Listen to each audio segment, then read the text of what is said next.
Good evening, everybody. Brian Neubert here from goldenblack.com, live in Mackey Arena for the first time since Christmas Day. Contrary to popular belief, they did not auction this place off to make into a flea market after the holiday. Purdue actually had a home game today. Its first home game in more than 3 weeks, an 80-72 win over Penn State. This will be your wrap video, obviously following that game. It's brought to you by our friends at the Purdue Union Club Hotel.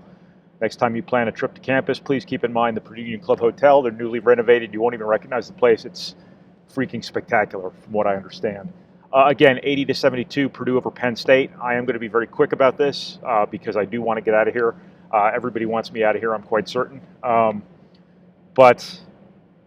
I'm sure a lot of you watched the game, so you saw what was plainly obvious about this game, and that is that, Purdue got a lot of really valuable contributions from Mason Gillis. I think this was,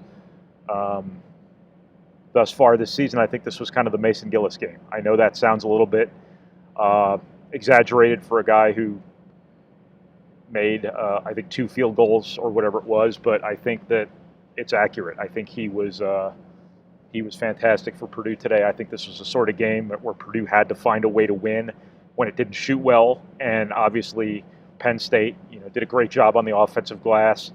This was a sneaky, tough matchup for Purdue because of Penn State's athleticism and scoring ability on the perimeter, and I think that was always going to be a handful for Purdue.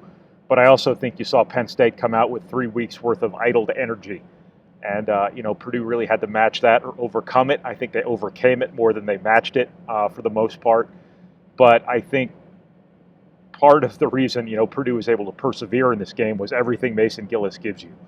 I said something before the season when, maybe he wasn't playing great right at the start of the year. He was still getting back in shape, coming back from some off-season issues, things like that, and the total void of experience was a big deal as well. But I said something along the lines of that, I thought his value would come out much more in Big Ten play than it would in non-conference play. And you just watched exactly why I said that, because the more physical the game, the more of a rock fight, the more of a mud wrestling match it gets into, I think a guy like Mason Gillis' value comes out even more.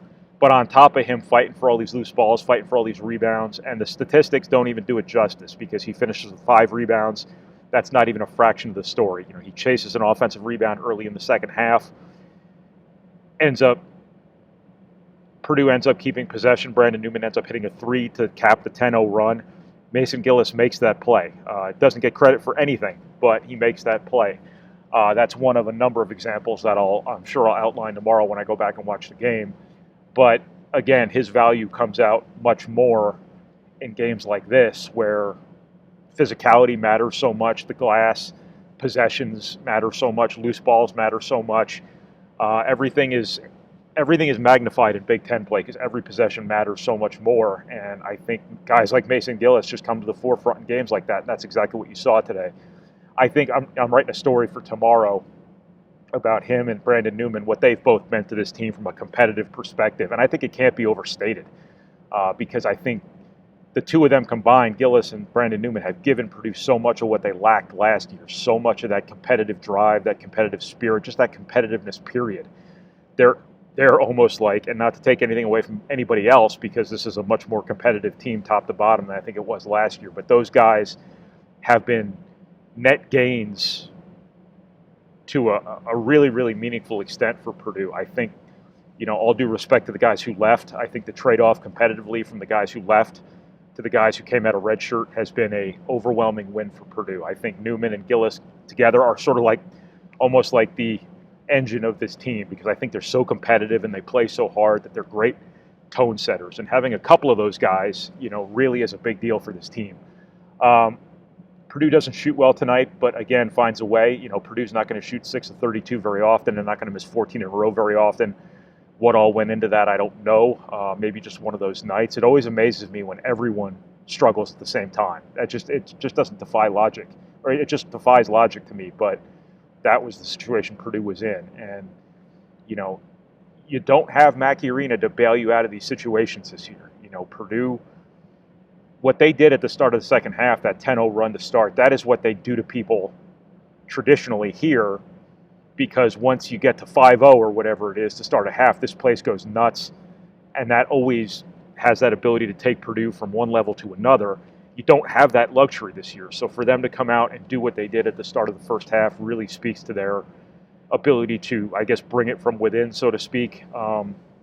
So just a really impressive start to the second half for Purdue after a up and down first half, to put it nicely, and a not so hot finish to the game again.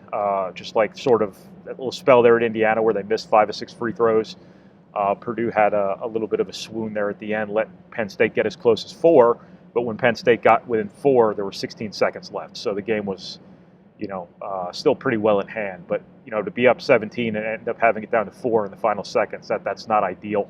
But give Penn State a lot of credit here, too. I thought Penn State was good. I thought they were very good. I think they're a much better team than their Big Ten record, which now stands at 0-4. And I think they were a tough matchup for Purdue, and I think they really played hard. And I think this game was the face of the Big Ten this year, in the sense that, Purdue wins 2 games in a row, really high-profile games by Purdue standards, Michigan State and Indiana. Purdue played well enough at Rutgers and Illinois. You had to feel really good about Purdue's chances to beat an 0-3 Big Ten team here. But this was kind of the perfect illustration of how in this league this year you can't take anything for granted. I know that that's the most insufferably cliche I can ever utter, but look at that game. I mean, Penn State fought like hell. They played really hard. They're good enough to beat people. They have good enough players, even with Lamar Stevens gone, even with Pat Chambers out the door. This is still a team that can beat people, and this is a team that you had to fight like hell to beat, and that's going to be the case every single time you play just about in the league this year. I think there's one team you can probably feel real good about beating no matter what, and that would be Nebraska. Whether Purdue ever actually gets to play Nebraska, I have no idea. They're trying to reschedule that game. Now Nebraska has all kinds of COVID again, and who knows what's going to happen here. But that's the one game in the league where I think they are so much below everyone else. But everybody above that line, there's not a whole hell of a lot of separation. Penn State's going to beat somebody good this year, I bet. Minnesota's already beaten some really good teams this year. They're in the top 25 for crying out loud. This league this year is just super deep. I didn't think Northwestern would be any good coming into this year. I think they've come back to earth from their little start early in the year, but I think they're not to be taken lightly either. That's just the league this year. I think if you can go, as I said many times, if you can go 500 in the Big Ten this year, you waltz into the NCAA tournament. You're not even on the bubble, in my opinion, anyway. And hey, Purdue's 5-3 with 6 guys playing for them that hadn't played a game as of like 3 months ago. So Purdue's in a great spot here, 5-3 in the Big Ten. You'll take that in a heartbeat every day of the week. This was a start of the schedule for a young team where you worry about going 2-6. Something like that, and Purdue's 5-3. They're ahead of the game here, if you ask me. But they got to keep getting better. I mean, they've got to do a better job on the glass than they did today. They've got to keep getting better defensively. They've got to keep taking the right shots. They've got to keep, getting the ball inside to Travion Williams. He's got to stay consistent. All of that stuff. He's got to stay out of foul trouble. But Purdue's in a really good spot here. It's just nothing's going to come easy. Purdue's still going to lose a bunch of games the rest of the way because so is everybody else in the Big Ten. But they got to keep getting better. If they keep getting better, 5-3, there's no reason you can't be a better than 500 team in the Big Ten, if not even more than that. So things are really looking bright for Purdue here, not only in the present, but looking beyond the present, where all of these guys can come back next year for all we know. These freshmen are going to be really good. Brandon Newman, Mason Gillis are going to be outstanding, for the long term at Purdue. Jaden Ivey is going to be a star. Ethan Morton's still going to be a really good player. Zach Edey is obviously going to be a really good player. Jaden Ivey was out here shooting on the floor literally 10 minutes after the game ended, and he left the floor for the day at 4:22 p.m. today.